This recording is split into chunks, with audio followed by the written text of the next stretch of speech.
Hello, everybody. Welcome to Therapy Dog Talk. My name is Sherry. My pups' names are Sunny and Riley. And each week we talk with different therapy dog teams and researchers around the world about the impact that they're making in their area. Today I'm really excited to be joined by Parnita and Leo. They actually have authored a series of books about their experiences as a therapy dog team, and they'll be coming to us all the way from the UK with experience working as a therapy dog team both in the UK as well as in the US in Austin, Texas. So really looking forward to sharing them with you. If you're just getting started and you're not sure how to get started, we have a free guide that you can find at freeguide.therapydogtalk.com. And we also have a community you can join at community.therapydogtalk.com. Hi. Hi, Sherry. How are you? I'm great. Thank you. How are you? I'm doing great. What time is it right now over there? It is 10 a.m. here in Los Angeles. How about for you? Oh, okay. So here it's 6 p.m. Okay. Yeah. So a decent time to be awake for both of us. Yeah, exactly. That's true. Well, I'm so excited to have you here with us. Would you like to introduce us to yourself and to Leo?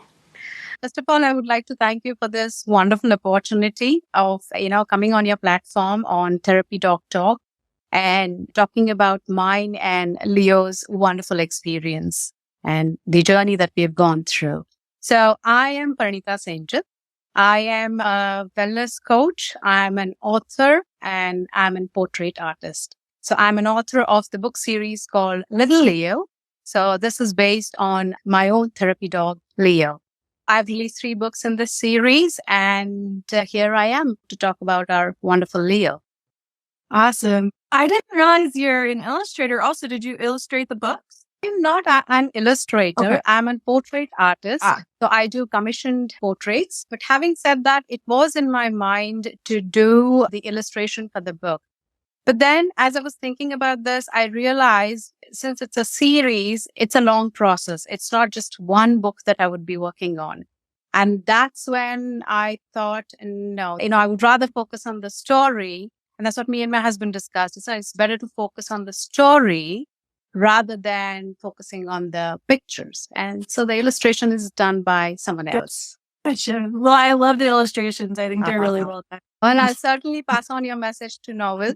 He's done an amazing job. So thank you. Yeah, absolutely.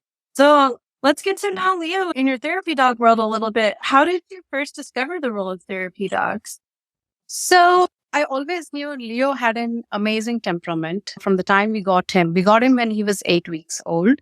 And since then, he has been with us. I always knew that he could be a great therapy dog or some kind of an support to others.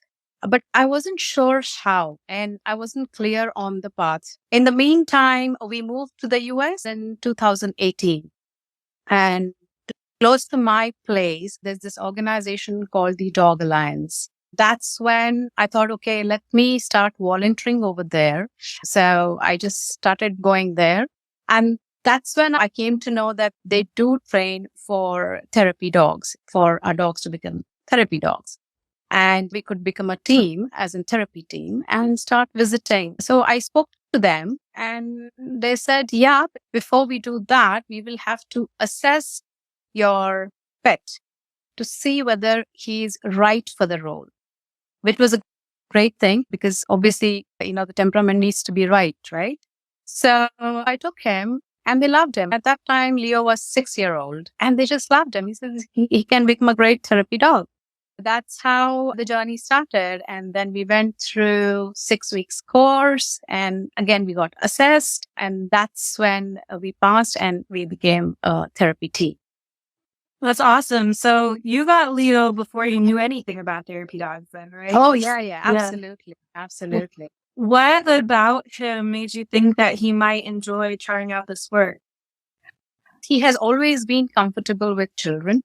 That's the first thing I saw. No matter what children did with him. And at that time, my son was a teenager. Now he's 24. But at that time, he was a teenager and he used to get his friends home and, they used to play around with him. They used to do so many things.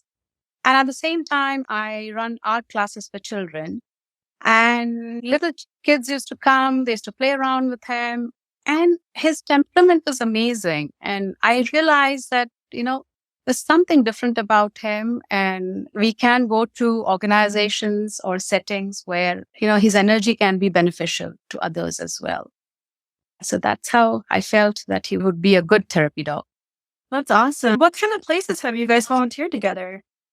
So while we were in the US, we went to nursing home. We went to school, elementary school. After coming here, we have started going to secondary school, psychiatric hospital, and also nursing home.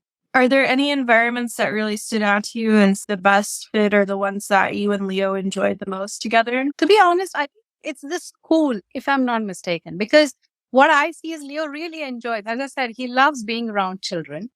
And I think he just likes it when they just sit next to him and they talk a lot, they kind of chat, and he enjoys all that fuss. So yeah, I think it's more of children. But having said that, he enjoys nursing home as well. And he's made a lot of friends over there. So yeah, there have been some good experiences in both the places. Yeah. That's great. He said that he also joins me in art class. So I take meditation with art for children. And that is a place also he joins. So again, children, I would say he really enjoys. Yeah. Yeah, that's awesome. That's very cool. Is there a story that stands out to you from those experiences that you can share that is really an example of why you enjoy doing this with Leo? Yes, actually, there are two, I would say. But the most prominent one that's coming on top of my head is while I was in Austin, we used to go to this nursing home regularly. And there's this one patron, she loved Leo a lot. We used to go every Thursday. And before we used to visit her room, she used to dress up and wear makeup and everything and sit and wait for him. And then one of the days, she was feeling a little low. She was drawing a sketch of Leo. And she said, you know what? Actually, I don't have any family members or friends who visit me. It's only Leo. Leo is my family. She kind of started crying. And that was very painful. It was sad. After 5 minutes or so, we were waiting there and kind of talking to her and just letting her calm down a little bit. I thought, we have to go and we have to visit other patrons as well. But somehow Leo was not ready to leave that place. It was almost like Leo knew that he had to stay there for a little longer time so that she feels calm. So I told Leo, can we now go somewhere else? Let's say goodbye. He was not ready to leave. So we waited there for another 5 minutes or so. And then, she felt a little relaxed and she was comfortable. And I could see that bond. The beauty of our pets is they don't need to know languages, but they do understand your emotions. And that's what struck me. I felt like this is so beautiful. There's so much of difference he's making in the lives of so many people. And it's amazing. I'm so blessed to have him. It sounds like he's really in tune with the people that you visit. He is, absolutely. That's really great. What's your favorite part of volunteering with Leo? I think my favorite part is going to psychiatric hospital, to be honest, because I feel teenagers over there are really struggling. They are suffering. And you're bringing that little bit of ray of hope, the outside world, into their premises. You can really see the difference. That's where I feel that Leo is really making a difference, because all he does is he goes, sits down there, and that's it. He understands all that. The best thing about him is he understands. He's sitting still over there. And those kids come, they just run their hand on his back. I can see that communication happening via the touch, those strokes. For me, I think it's important that these teenagers feel that they matter. They are also important and they are loved. Most importantly, that they are loved. Yeah. Did you get Leo after you moved to Texas? We got Leo when he was 8 weeks old, and we got him in the UK. And it is actually interesting because my son, when he was 10, he kept saying, Mama, let's get a pet. Let's get a pet. I didn't want him to get a pet just because he said it. It's important that the child is in a stage where he or she realizes that they have to contribute towards the responsibility. It's not just they say and the parents get it, or we get it and we do everything. It's not like a toy. So we waited for a while. We almost waited for 3 years, to be honest. And then he kept saying that. And then I said, okay, you're now 14. So let's do one thing. When a pet comes home, these are the things we have to do. We have to all do it together. It's not just one person's responsibility because the pet is going to be a part of our family. So the work has to be distributed. The responsibility has to be distributed. And you have to give time to him regularly. When we felt like he was ready to contribute, take care, that's when we got Leo. Leo will be 10 now. So we got him in 2013. Very cool. Yeah, I know pets can be a very powerful way for kids to learn about responsibility. Absolutely. They do a lot. They teach children the sense of responsibility, and they love children. But it's also important that children learn how to take care of pets, right? Yeah. That little bit of education is needed, that knowledge is needed before we get the pet. What are the things that the entire family can do together? And it's not a toy. It's a commitment on everyone's part in the family. So, yeah. Yeah. What's one of the biggest things that you learned from having a kid and a dog? They can have such a great bond, but there can also be some challenges there in helping kids learn how to respect dogs and how to understand their behavior and everything. The one thing is, kids have their moments as well. There are times when they kind of don't bother much on how to look at the dog or how to take care of it or how to be with the dog. And those are the times that slightly a challenge where you've got to tell them, no, that we got to draw a line here because we are going into the dog space. We are going into our pet space and the pet is not going to be comfortable with that. So whenever I go for therapy sessions as well, now the kids are in secondary, so they're teenagers. But over there in the US, when I used to go to elementary school, I used to sit in such a way that I was the mediator between the dog and the child.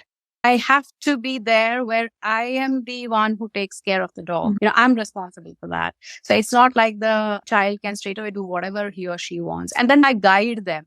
Instead of touching his head or his face, go on his back. And sometimes they wanted to kind of fool around with the tail. It's like, dogs may not be comfortable with that. Yeah. But what you would enjoy and he would really like it is touching his back or his chest or something like that. So there are moments when you have to tell them. Otherwise, there has not been any such, challenge as such where it has been like, oh, there's one episode though, which I remember in psychiatric hospital that happened. So a kid was, obviously it's not her fault, but she was getting very close to Leo and throwing her legs here and there. And that was a time I was pretty close to Leo. And I, again, as I said, I was sitting in between and I ensured that Leo was safe. So eventually I kind of kept guiding her that, why don't you come? Leo wants to be your friend. You can stroke on his back. So, yeah. That's great. I love that you advocate for him. Oh, yes. Yeah. What was it like to go from volunteering in Austin, Texas to then onboarding in a different country, what you're familiar with, but a different country to their therapy dog program, Pets Therapy? Well, to be honest, it was different, but the transition was smooth. The reason is I moved here just before pandemic in 2020. Okay. And of course, it was like any other person. It was overwhelming for me that, we had just moved and everything had shut down. Leo was there with me, so he was a great support. But having said that, during that time, Dog Alliance started a beautiful program, which is online reading program. Okay. So what we did was we started recording our reading and posting it on YouTube so that children all over the world could access that. At the same time, we set up a 20 minutes reading session with the therapy dogs. So any child could book 20-minute session with me and Leo. And of course, there were other teams as well, whomever they wanted to, and they could read. So that's how it started. It continued. And at that point of time, obviously, I couldn't go physically to any of the organizations. So I let it be that way. It continued that way. In fact, there is one kid who is homeschooled in the US. She's still coming, to read with Leo. And it's been 2 years, which is brilliant. But as things started opening, that's when I came to know about Pets as Therapy, the organization who predominantly certifies therapy teams and provides therapy teams to the organizations. I said, okay, let me give it a shot to that. Leo anyway was trained. He was certified. So I went to them and they said, you just have to give a test. And if Leo passes the test, then that's it. You're all set. So we did give a test. The only difference was in the Dog Alliance, the test was indoors, and here the test was outdoors. Okay. But having said that, Leo passed that as well. And we were so thrilled. We started going to organizations which were registered with Pets as Therapy. So we do both right now. We do online sessions with Dog Alliance, and we go in person to nursing homes, psychiatric hospital, and schools via Pets as Therapy. Okay. Very cool. Yeah. And are those YouTube recordings you did of reading books for kids, are those still available? Yes, they're absolutely available. If you go on the Dog Alliance website, which is the dogalliance.org, if you go under therapy programs, in that you will see reading programs. And that's when you will kind of find the YouTube link as well. That's very cool. Thank you. Was it challenging to record yourself and Leo reading, or did you find it? Initially it was, because it's like making Leo sit next to me, and at times he used to get up and go, and I'm like, okay, you're supposed to be here with me because children want to see you, not me. But then I think eventually he got it. Now he comfortably sits when there is a reading session. He sits next to me, and he has his own sort of a therapy bag, I would say, which we carry everywhere. Even during the reading session, I keep it next to us. So he's happy. He's happy to join us now. Very cool. Do you have any advice for anyone who's interested in volunteering with a therapy dog team? Yes, I do. The most important advice, I would say, connect with your pet first. It's very important that you have a healthy connection with your pet. You know your pet better. You understand your pet better and respect them for who they are. Because at times we are in so much of that kind of a thought where we want to help others, and hence we are in a rush to get our pets certified, right? And that kind of an mindset can rush into the dog as well, which may not be the right thing to do. So take your time, understand your dog, understand their strengths and weaknesses, build that bond, and then eventually you will see that you will know that your dog is ready to become a therapy dog. Then do a little bit of research of where you want to take your dog. It's not like every dog fits in any setting as a therapy dog. Some dogs like to be in school. Some dogs like to be in hospitals. Some dogs like to go to prison or courts, so understand your dogs better. You are the mediator and you are introducing your dog to the outside world. So it's important that you connect with your pet better is what I think. Yeah, I love that. I know we've had conversations on here before about just the difference in smells and sounds, different sensory things in different environments, but also even that some environments you're moving around with your pet and others you're sitting still and people are coming to you. And that can be a big difference too, that I think a lot of people don't anticipate before they get Exactly. I think pets can understand our feelings very well. They don't need to know any language, even though they understand more than 200 words or whatever. But to be honest, they still can understand our emotions, right? Even though you don't say anything, they do. But the thing is, how much do we understand them? How much are we respecting them or giving them their space? That's important. And there are many moral issues that the world is facing right now, and they are disrupting the fabric of our society. And the pets are at the receiving end of this. Hence, I think it's important to do the right thing and go step by step, because that's one of the values, for us to embrace. And so the first thing to do probably is to connect with your pets, give them their time, give them their space, respect them, and trust me, they'll give you a lot more than you can think of. That's beautiful. Parnita, what inspired you to write the series about Leo? Well, during pandemic, there was this puppy boom that started, right? People started getting puppies. They thought they had a lot of time. So now is the time to get the puppy. All that was okay. But then at the same time, the rate of pet abandonment started going extremely high.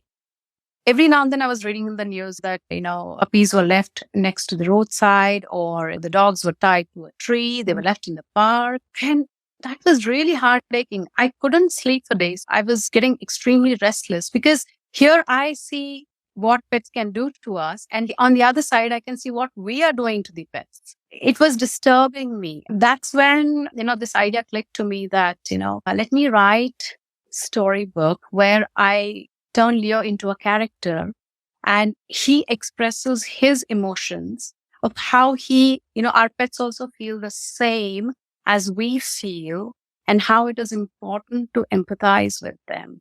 The reason I did children's illustrated book is because I feel they are the next generation. If they understand how to empathize, how to connect with your pets, eventually the rate of pet abandonment can reduce. So that's where I got this idea, and I started writing this book.